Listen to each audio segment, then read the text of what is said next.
Hello, Math B parents. Welcome to Miss Hunter's classroom. This is typically the view that your students will see. I am in my classroom right now, and I even wore my festive math sweatshirt as a little reminder for my students to show their work today.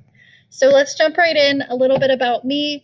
My personal hobbies, I love hiking, camping, backpacking, rock climbing, anything outdoors basically. I say attempting to surf because I'm not very good at it. During normal circumstances, I love to travel during the summer and spend time with my family. And as you can probably tell from the picture down here, I have learned to not take myself too seriously. And that's part of the reason that I love teaching middle schoolers, because they love their energy.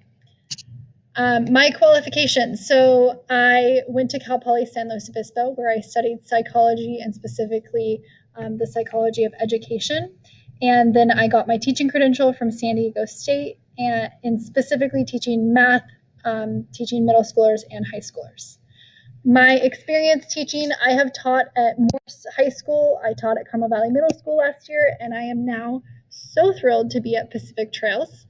I am also a former student of the district, so I went to Carmel Valley Middle School, and I also went to Torrey Pines.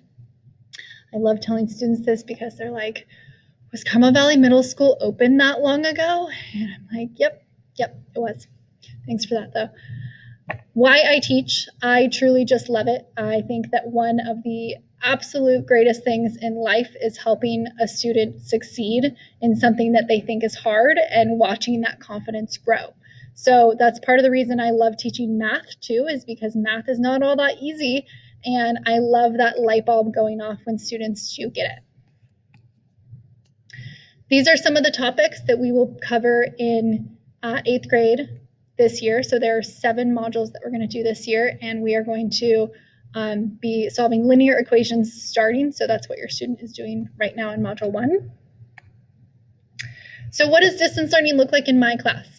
Every day will be different. It really depends on the lesson and the assignment. But if there is ever asynchronous, meaning students are doing something on their own, there will always be a super clear post on Google Classroom that your student doesn't need to show up to the meet.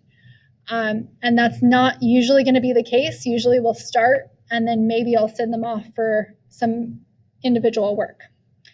Some examples are they might watch a recorded lesson video, and I'll ask them to pause during the lesson video. They should be taking notes during the lesson video, pause, try a problem, come back while taking notes.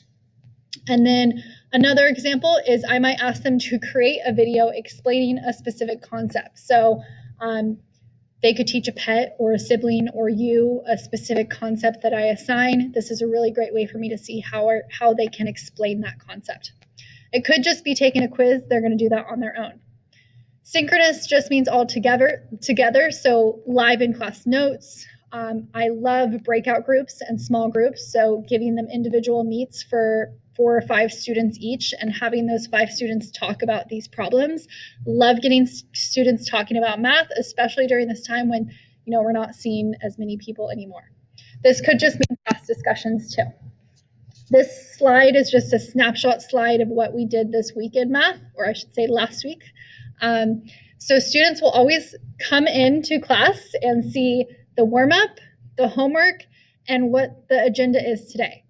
I will say that the warm-up questions are going to be very similar to quiz and test questions. So I have asked students from the beginning to keep their warm-ups in a safe place, whether that be just in a section of their binder or in a notebook that they're saying, hey, this is my math notebook. I'm going to study these warm-ups for the quiz and test. I also like to give them challenging problems that they will see there so that we can do them together so that they correct those before. Attendance will be taken multiple times throughout a class, so I do expect students to be paying attention, and a lot of them, their cameras are off, so I do expect them to respond to a verbal check-in. Maybe their mic's broken, maybe that just means that they type into the chat, or if they're refreshing, they're going to type into the chat when they come back. So attendance question will always be posted on Google Classroom at the very beginning of class, but attendance could also be taken during group work when they join the meet or when they submit the classwork that they did individually or with their group. Most lessons will be live lessons, or at least start out live. Like I mentioned, a lot of breakout groups, and I like to give them choice. So that could mean that your student has been participating during the lesson and they're feeling super comfortable on it and they want to do those 10 problems by themselves. There's usually going to be a point in the lesson where I say, hey, if you're feeling like this is review and you can do this by yourself, go ahead and do these 10 problems on your own. If you're feeling like this is okay, I'm kind of starting to get it, but I want to talk to some other students, I'll have a separate Google Meetup so they can join that, talk to other students. I will also stay on the Google Meet for students to work through problems that they're not understanding, and I'll typically ask them to explain it to me so that I can kind of see where they're getting stuck. Turning in assignments on Google Classroom, I will almost always ask for homework and notes to be turned in so that I can tell that they are also taking notes in class and paying attention. And I will ask for this to be scanned in as one assignment just for grading purposes. Makes it a lot easier when you have students in all of your different classes. Okay, where to find class information. So the best place to go is my website. And when you go to my website, this will be the home page. You're going to see Math B, and you can click on Math B. This is typically where your students are going to go, and they're going to pop up this calendar to see the lesson for the day, the homework for the day, and the learning objectives. So this is if your student missed class, if they're looking for the answer key for the homework to check their answers right here, or if they want to go ahead and rewatch a video, if they missed an assignment, anything like that, that's all right here, as well as the learning objectives for the week. For you will actually have a parent portal on my website that you can access Aries from. You can email me from that. There's the link to the student support site. So this is the new student support site that is made just for our district's curriculum. It's pretty awesome. So you can go to Math B. Maybe your student is having trouble with Module 1. You can click on videos and extra practice, and they can go back and say, okay, yeah, I was really having trouble distributing negative. There's a video and an extra worksheet. Okay. Aries will be updated after quizzes and tests, but it really will be updated typically about twice a week. I try to update it as regularly as possible so that students know kind of where they stand. If there's ever anything in question, they say, hey, I really turned this in on Google Classroom, I would have them log into Google Classroom. The parent view is a little bit different than the student view of Google Classroom. I would have them log in and go to those assignments and see my private comments, because if there's ever anything that they turn in, maybe I couldn't read it, it was illegible or anything like that, they're missing some notes, I will absolutely write that in the private comments, okay? I think the best thing that they can do is if they're having any trouble, email me right away or stay after class to chat as soon as they want help, because we can schedule a meeting right away or we can stay after class to get that help.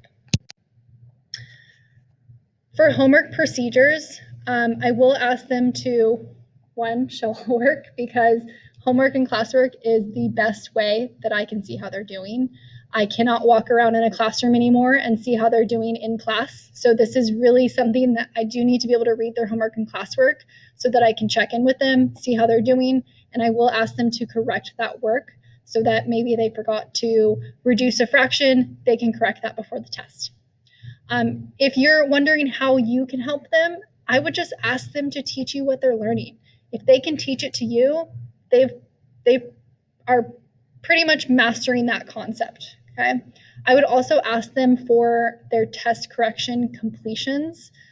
This is big because we use those quiz problems in the test and very similar problems there. Finally, I just want to say thank you, because I am amazed at how these students have adapted to this year. And I know that there's a lot going on behind the scenes with support and extra help. So I just wanted to say I appreciate it tremendously, and it is recognized. So I look forward to getting to know your student more and hopefully you more throughout this year.